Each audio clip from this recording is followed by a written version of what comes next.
Ces livres anciens préservés dans un lieu sec et sans lumière, peu de gens savent qu'ils existent. Pourtant, derrière ces reliures de cuir en peau de truie se cachent des trésors du XVe et XVIe siècle, le patrimoine humaniste du bassin rhénan. Cette région, c'était dans un domaine très très riche à cause des centres d'imprimerie qui existaient. Et puis en même temps, il y avait des écoles latines qui formaient des gens capables de lire le latin et parfois aussi le grec.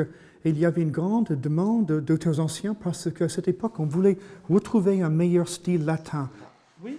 Porter ces ouvrages à la connaissance du grand public, c'est la mission que s'est fixée une vingtaine d'universitaires alsaciens, suisses et allemands dans le cadre d'un projet européen. Autre objectif, des enseignants d'ici 2014. Les recenser en les mettant sur une base de données qui sera évidemment accessible sur Internet, qui sera bilingue et transfrontalière puisque nos collaborateurs sont les Allemands de Fribourg et les Suisses de Bâle.